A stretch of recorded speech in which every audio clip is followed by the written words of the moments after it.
बहू प्रिया को आदत थी हर काम में शॉर्टकट ढूंढने की, क्योंकि उसे हर काम में आलस आता था।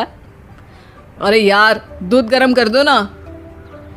अरे पेट में जाके तो दूध ठंडा ही हो जाना है ना, तो ठंडा ही पी लो ना। अरे तुम मेरा सर गर्म मत करो यार।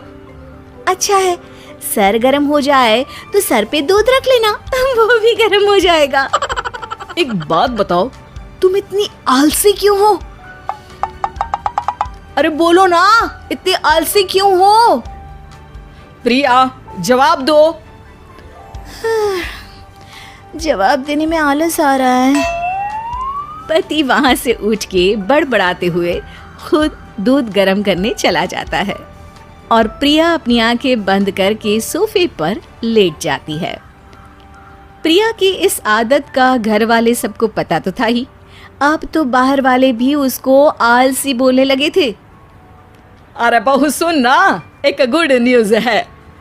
क्या माँ जी, आप सब कुछ मेरे नाम करने वाली हैं क्या? अरे बस तेरा दिमाग पैसों में ही लगा रहता है। माँ जी, आपको तो पता है कि मैं गांधी जी की कितनी बड़ी फैन हूँ, और गांधी जी तो नोट पे ही मिलते हैं ना, इसलिए पैसों के अलावा कहीं दिमाग ही नहीं रहता। वैसे गुड न्यूज़ क्या है? अरे गुड न्यूज ये है कि मेरी कुछ सहेलियां आने वाली है। हैं? ये भी कोई गुड न्यूज़ है क्या? जब भी आपकी सहेलियां आती हैं, मेरे किसी न किसी काम में खोट निकाल की जाती हैं। हमेशा कोई कमी दिखी जाती है उनको मेरे काम में, और मुझे आलसी बोलते हैं वो लोग। अरे तो ऐसा समझ कि आज तेरे पास मौका है उनकी नजरों में अच्छा इम्प्रेशन जमाने का। कैसे कैसे? उनके लिए खाने की इतनी स्वादिष्ट चीजें बना कि वे उंगलियां चाटती रह जाए। माँ जी, ये तो आप मुझे नया काम पकड़ा रही हो। अरे मेरी सहेलियों से तारीफ पानी है कि नहीं? हाँ, पानी तो है। तो बस जाओ, बन जाओ बावर्ची, लगाओ तड़का, कल शाम को आएंगी वो। अगले दिन सास सुबह से घर के बाहर अपनी सहेलियों के पास चली जाती है और शाम को सब प्रिया के हाथ का खाना खाने घर आते हैं। आज देखते हैं कि प्रिया बनाती क्या है। हाँ हाँ, पिछली बार हमने बोला कुछ हल्का खाएंगे तो पापड़ फ्राई करके ला दिए थे बस। हाँ, और उसके पहले जब आए थे और बोला था कि भारी खाना खाना है तो तरबूज काट कर ले आई थी। बोल रही थी तरबूज भारी होता है ना। अरे बस भी करो, इतनी बुरी नहीं है मेरी बहू। तभी बहू वहाँ खाना लेकर आती है। पनीर कोफ्ता, भिंडी मसाला, शाही मसाला, दाल, डबल तड़का, लच्छा पराठा, मिस्सी रोटी। अरे बस बस बहू, इतना सारा खाना। अरे अभी तो और भी है, फ्राइड राइस भी है अभी तो आपके लिए, और हाँ, अरे सूप लाना तो भूल ही गई मैं। अरे लगता है पिछली बार की कमी आज पूरी कर ही देगी बहू। हाँ हाँ, आप खाइए तो। हाँ, खाएंगे तो सही, इतना खाना बना तो दिया है, अब देखना भी तो पड़ेगा ना कि बना कैसा है। हाँ हाँ, लगा ले भोग खुद को। खाना चखते ही तीनों सहेलियां प्रिया की वाहवाही करने लगती है। अरे शानदार, जबरदस्त, जिंदाबाद, मजे आ गए प्रिया। प्रिया की सास भी कमाल है, बहू को क्या जायकेदार खाना बनाना सिखाया है।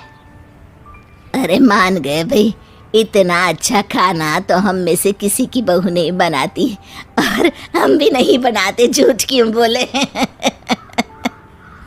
अरे बस करो बस करो, खाने पे ध्यान दो, बोलती ही रहोगी तो खाओगी कब। ये लो, थोड़ा पनीर और ले लो। सास भी सहेलियों के साथ खाना खाने लगती है, पर बहू के साथ अपनी भी तारीफ सुनकर सास मन ही मन फूली नहीं समा रही थी। प्रिया ने बड़ी खुशी से सबको खाना परोसा और सबने झट से खाना खत्म भी कर दिया। राधे राधे, मजा आ गया। और थक गई खाना खाते खाते, अब बस बिस्तर लग जाए मेरा। अब तो जब भी मेरे घर मेहमान आएंगे प्रिया को ले जाया करूंगी खाना बनाने के लिए, मेहमान भी खुश हो जाएंगे।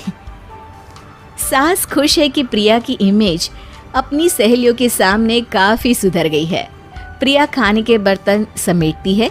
इतने में तीनों सहेलियां हाथ धोने किचन में चली जाती है। तभी एक सहेली देखती है कि किचन स्टैंड पर कागज पड़ा हुआ है। वो सोचती है कि कागज को डस्टबिन में डाल दे। जैसे ही वो उसे उठाती है तो देखती ही रह जाती है। दरअसल वो एक बिल है जिसमें वो सारी चीजें लिखी है जो उन्होंने अभी अभी खाई है। वो चुपचाप बिल उठाकर बाहर आ जाती है और उसके पीछे बाकी दो सहेलियां भी आती हैं। प्रिया, खाना अच्छा बनाया था, सच कहूँ तो बहुत अच्छा बनाया था। थैंक यू, बहुत अच्छा लगा सुन के। हाँ, पर जिसने बनाया वो इतनी तारीफ सुनता तो उसे और भी अच्छा लगता। क्या मतलब? ये बिल देखो, तुम्हारी बहू ने ऑनलाइन ऑर्डर किया था खाना। अरे तारीख तो आज की ही है ना? हाँ आज की ही है। प्रिया, ये सब सही है क्या? प्रिया अपना सर झुका लेती है। सास सब समझ जाती है कि बहू की चोरी पकड़ी गई है। इतना भी आलस अच्छा नहीं प्रिया। अरे बता ही देती कि बाहर का खाना है, मैं बाहर का खाना खाती नहीं हूँ। तीनों सहेलियां वहां से जा रही होती है कि तभी उनमें से एक मुड़कर कहती है, अब ये तो बताओ कि खाने की रेटिंग बहू को दे या डिलीवर करने वाले को। प्रिया समझ जाती है कि शॉर्टकट लेने की वजह से उसके साथ सास को भी ये बेइज्जती झेलनी पड़ी और वो कसम खाती है कि अब से शॉर्टकट से नहीं, मेहनत से काम करेगी। रमा अपने बेटे चंदन के साथ चतरपुर गांव में रहती थी। चंदन एक खूबसूरत नौजवान था। गांव की सारी लड़कियां उसे बहुत पसंद करती थी। एक दिन चंदन पर शिवानी की नजर पड़ी और उसे चंदन से पहली नजर में ही प्यार हो गया। चंदन को भी शिवानी बहुत पसंद आई। कुछ ही दिनों में उनकी शादी हो गई। शिवानी की एक सच्चाई ये भी थी कि वो एक इच्छाधारी नागिन थी। रमा को चंदन की ये बात पसंद नहीं आई कि उसने अपनी मर्जी से शादी की, इसलिए रमा शिवानी को पसंद नहीं करती थी। बहू, मैं सत्संग में जा रही हूँ, तू घर का सारा काम संभाल लेगी ना? जी सासू माँ, आप चिंता मत कीजिए, आप आराम से सत्संग में जाइए, मैं घर का सारा काम कर लूंगी। हाँ तो ठीक है, सारे काम निपटा लेना, बर्तन धो देना, कपड़े भी पड़े हैं वो भी सुखा देना और घर में फिनाइल वाले पोछे से सफाई भी कर देना। और ये देख, ये बाजार से सामान की लिस्ट लिखी है, उसे भी ले आना। हाय, शिवानी मन ही मन बोलती है, इतना सारा काम, बाप रे, बहुओं को क्या ये सारे काम करने पड़ते हैं? रमा सत्संग के लिए चली जाती है। शिवानी झाड़ू लेकर आती है और फिर सोचने लगती है, अब जब बहू बनी हूं तो इंसानों की तरह ही मुझे सारी जिम्मेदारियां निभानी चाहिए। पहले मार्केट जाकर सामान ले आती हूँ, फिर घर का काम कर लूंगी। शिवानी इच्छाधारी नागिन होने के बावजूद भी अपनी शक्तियों का इस्तेमाल ना करते हुए घर का सारा काम खुद ही करने में लग जाती है। थोड़ी देर बाद उसे बहुत थकान महसूस होती है। उफ़ो, एक बहू को इतना सारा काम करना पड़ता है, इसका पता होता तो कभी शादी ही नहीं करती, बाप रे। घर के काम करते करते उसकी कब आंख लग जाती है उसे पता ही नहीं चलता। शाम को जब उसकी सास के आने का वक्त हो जाता है, दरवाजे की घंटी बजती है और शिवानी की नींद टूट जाती है। ओह, मम्मी जी तो आ भी गई और अभी तो आधा काम पड़ा हुआ है। मैं सासू माँ को क्या मुंह दिखाऊंगी? ओफो, क्या करूं? एक काम करती हूँ, अपनी शक्तियों का इस्तेमाल कर ही लेती हूँ। शिवानी घर का सारा काम अपनी जादुई शक्तियों से खत्म कर लेती है और फिर दरवाजा खोलती है। अरे बहू, तुझे इतना वक्त क्यों लगा दरवाजा खोलने में? माफ कीजिएगा सासू माँ, मैं सो गई थी। ओह, तो तू सो रही थी, फिर जो काम मैंने तुझे दिए थे वो तो हुए नहीं होंगे। सब कहने की बातें होती है। रमा घर में आती है और देखती है कि सारे काम हो चुके हैं। वो एकदम चौंक जाती है। अरे, इसने तो सारे काम कर दिए, वो भी इतने अच्छे से। ये इंसान के भेस में कोई चुड़ैल तो नहीं है? अब क्या हुआ सासू माँ, आप क्या सोचने लग गई? अब कुछ नहीं। चलिए खाना खा लेते हैं। अगले दिन शिवानी रसोई में काम कर रही होती है, तभी वहाँ उसकी सास आ जाती है। बहू, आज ना मेरी कुछ सहेलियां आने वाली है, तुम कुछ अच्छा सा बना देना उनके लिए खाने में। अब जी मम्मी जी। रमा के जाने के बाद शिवानी अपनी जादुई शक्ति से सारा काम कर देती है। शाम को रमा की सारी सहेलियां आती हैं। अरे रमा, अपनी बहू से तो मिलवा। रमा शिवानी को बुलाती है। शिवानी बहुत ही सुंदर थी। रमा की सारी सहेलियां उसे देखकर चौंक जाती हैं। अरे रमा, तेरी बहू तो बहुत ही सुंदर है। अपने बेटे के लिए चुनकर बहू ढूंढी है तूने। ये लीजिए, आप ये कचौड़ी खाइए।